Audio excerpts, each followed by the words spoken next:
ಇರಾನ್ನ ಸರ್ವನಾಶ ಮಾಡೇ ಮಾಡ್ತೀವಿ ಅಂತ ಹೇಳಿ ಪಣ ತೊಟ್ಟಿರುವಂತಹ ಅಮೆರಿಕ ಅಧ್ಯಕ್ಷ ಡೊನಾಲ್ಡ್ ಟ್ರಂಪ್ ಅವರು ಇದೀಗ ಮತ್ತೊಮ್ಮೆ ಇರಾನ್ ಮೇಲೆ ಅಮೆರಿಕ ಭೀಕರವಾಗಿ ಬಾಂಬ್ ದಾಳಿ ಮಾಡ್ತಾನೆ ಇದೆ.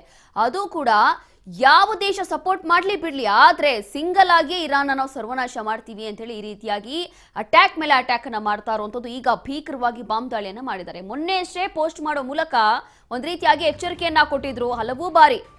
ಏನೇ ಇದ್ರೂ ಕೂಡ ಯುದ್ಧ ನಿಲ್ಲೋದಿಲ್ಲ, ತೀವ್ರವಾಗೇ ಮಾಡ್ತೀವಿ ಅಂತ ಹೇಳಿ ಇದೀಗ ಇರಾನ್ ಮೇಲೆ ಅಮೆರಿಕ ಮತ್ತೊಮ್ಮೆ ಭೀಕರವಾಗಿ ಬಾಂಬ್ ದಾಳಿ ಮಾಡಿದೆ. ಹಾರ್ಮುಜ್ ಜಲಸಂಧಿ ಮೇಲೆ ಬಾಂಬ್ಗಳ ಸುರಿಮಳೆ, 5,000 ಪೌಂಡ್ ಬಾಂಬ್ ದಾಳಿ ಮಾಡಿರುವಂತ ಅಮೆರಿಕ ಅಟ್ಯಾಕ್ಗೆ ಇರಾನ್ ಮಿಸೈಲ್ ತಾಣಗಳು ಧ್ವಂಸ ಆಗೋಗಿದೆ.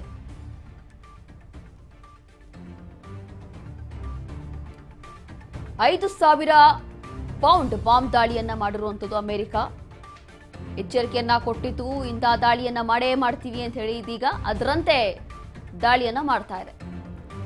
ಇನ್ನು ಅಮೆರಿಕ ಮಾಡಿರುವಂತಹ ಈ ಅಟ್ಯಾಕ್ಗೆ ಇರಾನ್ನ ಮಿಸೈಲ್ ತಾಣಗಳಿತ್ತಲ್ಲ ಎಲ್ಲವೂ ಕೂಡ ಧ್ವಂಸ ಆಗೋಗಿದೆ.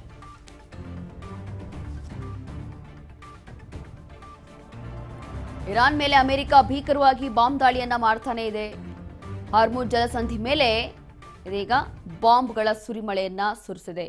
5,000 ಪೌಂಡ್ ಬಾಂಬ್ ದಾಳಿಯನ್ನ ಮಾಡಿರುವಂಥದ್ದು ಅಮೆರಿಕ. ಅದರಲ್ಲೂ ಕೂಡ ಅಮೆರಿಕ ಅಧ್ಯಕ್ಷ ಡೊನಾಲ್ಡ್ ಟ್ರಂಪ್ ಈಗಾಗಲೇ ಎಚ್ಚರಿಕೆಯನ್ನ ಕೊಟ್ಟಿದ್ರು.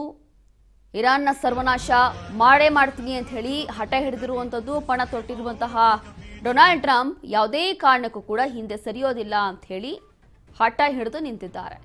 ಮತ್ತೊಂದು ಕಡೆ ಯಾವುದೇ ಒಂದು ದೇಶ ಸಪೋರ್ಟ್ ಮಾಡಲಿ ಅಥವಾ ಮಾಡದೇ ಇರಲಿ, ಈ ಹಿಂದೆಯೂ ಕೂಡ ಇತ್ತೀಚೆಗಷ್ಟೇ ಕೆಲವೊಂದು ನೌಕಾಪಡೆಯನ್ನ ಕಳಿಸಬೇಕು ಅಂತ ಹೇಳಿ ಬೇರೆ ಬೇರೆ ರಾಷ್ಟ್ರಗಳ ಹತ್ರ ಅವರು ಮೊರೆ ಹೋಗಿದ್ರು, ಮನವಿ ಮಾಡ್ಕೊಂಡಿದ್ರು.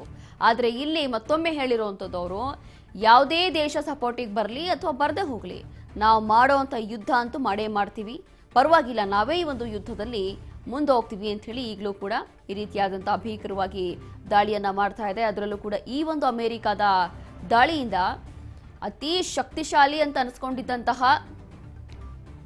ಅಮೆರಿಕ ಅಟ್ಯಾಕ್ಗೆ ಇರಾನ್ ಮಿಸೈಲ್ ತಾಣಗಳು ಇದೀಗ ಧ್ವಂಸ ಆಗೋಗಿದೆ. ಅದರಲ್ಲೂ ಕೂಡ ಇರಾನ್ನ ವಿಶೇಷವಾಗಿ ಕೆಲವೊಂದು ಶಕ್ತಿಶಾಲಿ ಜಾಗ ಅಂತಂದ್ರೆ ಅದು ಬಂದ್ಬಿಟ್ಟು ಇಲ್ಲಿ ಮಿಸೈಲ್ಗಳ ತಾಣ ಇತ್ತಲ್ಲ, ಇದೇ ಇಲ್ಲಿ ಬಹಳಷ್ಟು ಇಂಪಾರ್ಟೆಂಟ್ ಆಗಿತ್ತು. ಹಾಗಾಗಿ ಎಲ್ಲವೂ ಕೂಡ ಅದನ್ನು ಧ್ವಂಸ ಮಾಡಿದ್ದಾರೆ.